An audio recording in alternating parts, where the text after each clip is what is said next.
Oi, pessoal. Hoje vamos trabalhar um conceito muito importante dentro da mecânica, que é o conceito de trabalho.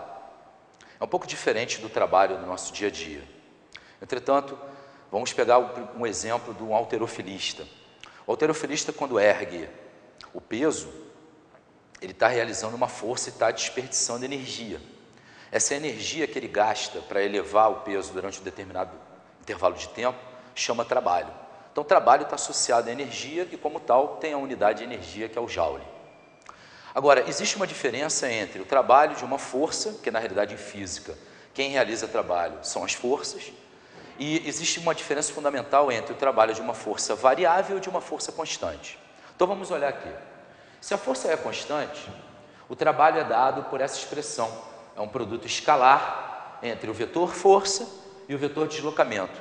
Nesse exemplo aqui, a força em relação à horizontal, onde está o vetor deslocamento, tem um ângulo θ em relação à direção do deslocamento e à direção horizontal.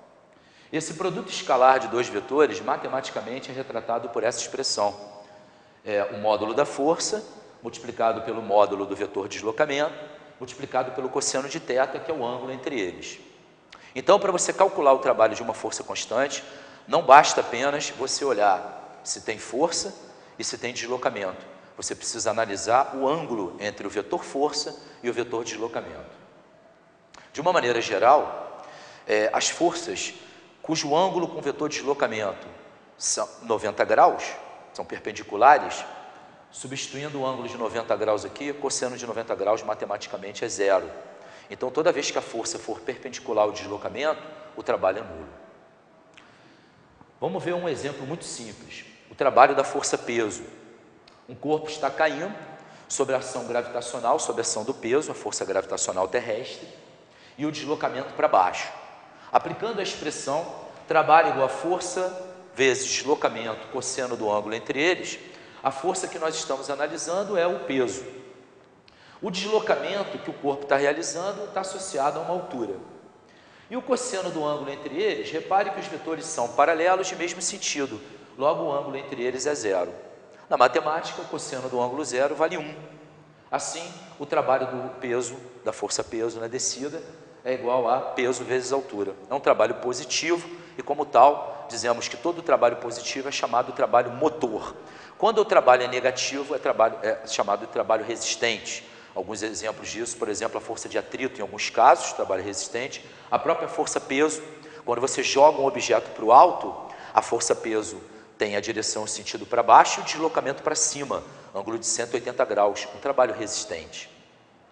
Agora, quando a força for variável, você de forma alguma poderá usar essa expressão. Essa expressão é apenas usada para forças constantes. E aí qual é a saída? Trabalharmos o gráfico força-deslocamento. Aqui nesse exemplo, eu estou mostrando uma força que está variando, e se você olhar, você tem as áreas correspondentes ao gráfico da força-deslocamento.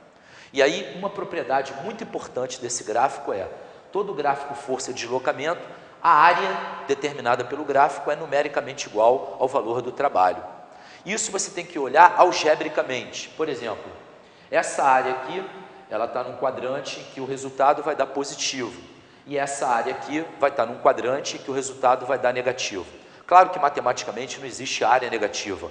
Nós estamos pegando o valor numérico da área. Então, nesse exemplo aqui dessa força, eu teria que o trabalho da força F seria a soma das áreas, em que essa área aqui me daria um número positivo e essa área aqui me daria um número negativo, e aí a soma algébrica me daria o resultado final, que seria o trabalho dessa força que é variável.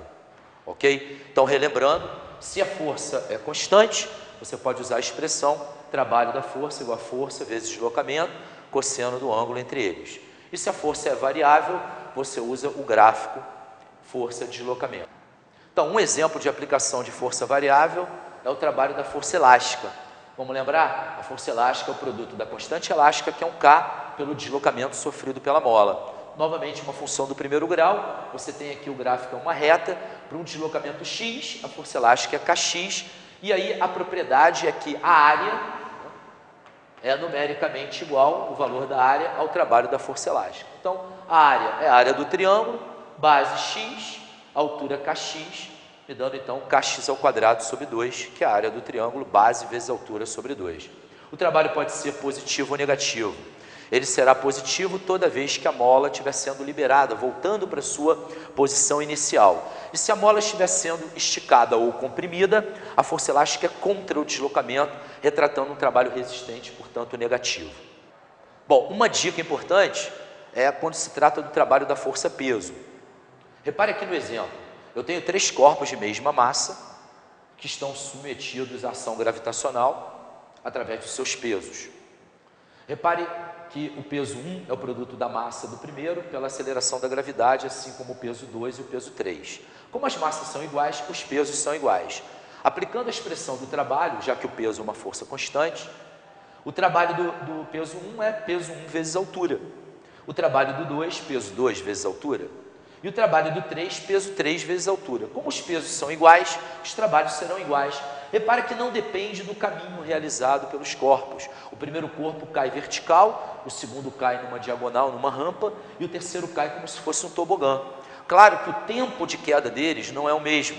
Entretanto, o trabalho da força-peso é o mesmo, porque o trabalho da força-peso, no caso aqui na descida, depende do peso, que é igual para os 3, e depende da altura que eles estão em relação ao solo, que é a mesma. Ok? Bons estudos.